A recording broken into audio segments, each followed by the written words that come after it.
Você usa dinheiro da empresa para pagar contas pessoais? Se você é empresário, dono de uma pequena empresa, média ou grande, nunca faça isso. Obedeça o princípio básico de entidades. Eu vou compartilhar com você aqui um acordão do COARF, que já fez uma análise sobre um processo que foi entre Receita Federal e um contribuinte. Vou compartilhar a tela aqui, o mapa mental que eu construí, 2014/14. Esse é a sessão que foi traga agora em dezembro de 2025. Ou seja, demorou-se alguns anos, ano 2008, 19, 10, 11, 12, com uma análise que foi discutido em processo para chegar numa conclusão. E o CARF nada mais é que um órgão federal que monitora, que fiscaliza a Receita Federal, vamos por dessa forma, para você ficar mais claro. Ele é um órgão que não bela só buscar ajudar o governo, ele também quer achar justiça, ele quer achar a justiça entre contribuinte e governo. E eu percebendo isso e vivendo a contabilidade do dia a dia, principalmente das pequenas e médias empresas e das microempresas, eu vejo muita gente ferindo o princípio básico de entidade, que é trazer, misturar pessoa física com pessoa jurídica, pagar contas pessoais. Quantas e quantas consultorias que eu não dei, mentorias que eu já não dei, individual para empresários, que falam, não ganhei nada dessa empresa não, eu não tiro nada daqui, eu tinha uns R$ 1.000, 2.000, olha que vai ver, o cara tinha 20, 25 mil por mês. Quando eu falo, cara, gente, entende que são homem ou mulher, dono da empresa. Eles tiram muito dinheiro da empresa porque paga-se muita conta pessoal sem saber.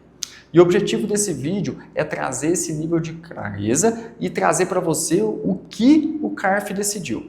Então fica aqui comigo até o final do vídeo, já deixa o like agora, tá? Se essa informação te ajudou, já é relevante para você de alguma forma, porque se você deixar para o final você vai esquecer. E esse like é o combustível para o YouTube me compartilhar, indicar meu vídeo para outras pessoas e assim eu buscar contribuir e ajudar mais e mais pessoas, porque é um grande.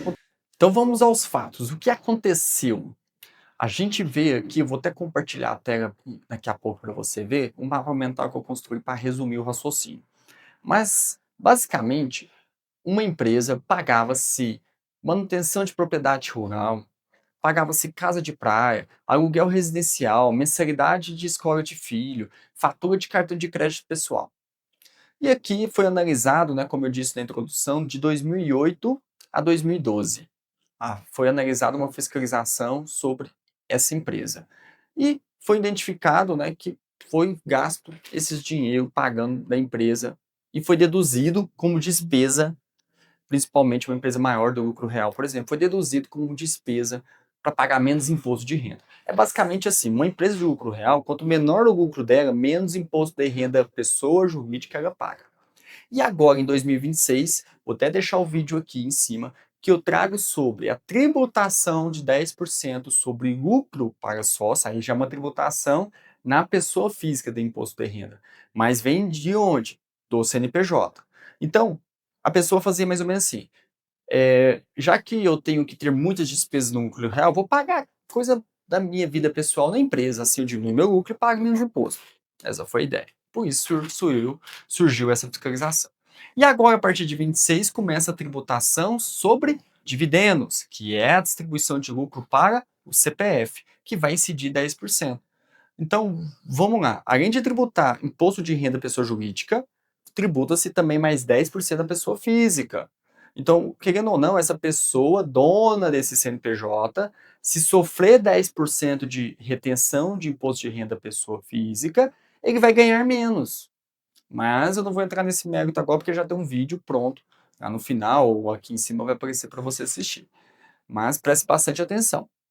Vamos para o mapa mental para a gente tomar cuidado e você não sofrer tributações desnecessárias. Vamos lá para entender o que foi dito. Olha, não se esqueça, se inscreve no canal, ativa o sininho. Vamos aqui para a tela para você entender. Então, o CARF analisou como uma remuneração indireta, que define como pagamento de gastos pessoais pela pessoa jurídica. Exemplo, cartão de crédito, aluguel, escola de filho, combustível de carro próprio, financiamento de carro próprio, consórcio de pessoa física, dono da empresa, consórcio de imóvel, consórcio de casa, de carro, entre outros. Manutenção de luxo, fazenda, chácaras, que mais? casa de praias, tudo isso que a pessoa utilizava dinheiro da pessoa jurídica, ao invés de ele pagar com o dinheiro da pessoa física para ser considerado como uma distribuição de lucro, ele pagava-se na pessoa jurídica para diminuir o resultado e pagar menos imposto de renda da pessoa jurídica. Incidência de imposto de renda e contribuição previdenciária. Se é pro labore, tem contribuição previdenciária, que é o INSS, além do imposto de renda. Se é distribuição de lucro, é isento. Até quanto? Até 50 mil mês está isento. Tá? Fora isso, é tributado mais 10%. A distribuição de lucro regular, então, ela tem que ter alguns pré-requisitos. Escrituração contábil regular. Proporcionalidade deve seguir a participação societária do contrato social entre sócios. Pagamentos desproporcionais sem previsão, ou seja, não tem lucro, como é que você está distribuindo? Consequência de reclassificação com rendimento tributável. Mas antes disso, tem mais um detalhe que eu não escrevi. Se você deve ao governo, você não pode distribuir lucro, tá? Você não pode.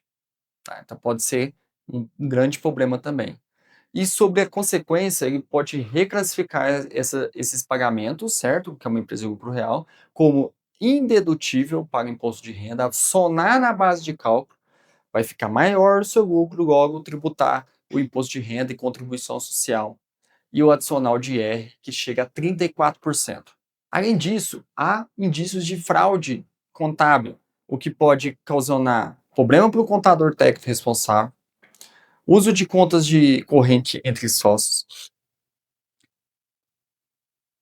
Objetivo: ocultar fato gerador de tributo de renda. Dolo: prática reiterada para dissimular natureza. Multa qualificada: 150% de multa além do imposto. Além da multa, também há juros e mora, incidências sobre, né, a multa de ofício. Então, assim, eu não vou entrar nesse mérito juridiquês aqui, mas é extremamente importante você que tem empresa parar de pagar conta pessoal na conta da pessoa jurídica. Porque mesmo que você não seja do lucro real, seja optante pelo Simples Nacional, isso pode agora, com a incidência de imposto de renda sobre distribuição de lucro, ele entender que você está distribuindo lucro de forma errada, né? Sem ter lucro e tal. E isso vai fazer com que soma como rendimentos totais recebidos e fazer com que você pague imposto de renda 10% sobre distribuição de lucro, caso você seja Simples Nacional ou presumido. Gestão tributária não é brincadeira. Mexer com o bolso do governo não é brincadeira, é coisa séria. Por isso que você deve se atentar, é por isso que você deve buscar um planejamento de um especialista tributário. E não fazendo achismo. E não fazer achando que não pode acontecer com você, mas pode, tá? Pode acontecer, já aconteceu com outras pessoas, pode acontecer sim ou não com você. E com o recurso de tecnologia, enfim, que está tendo inteligência artificial, há muitas chances de fiscalização ser mais intensificada.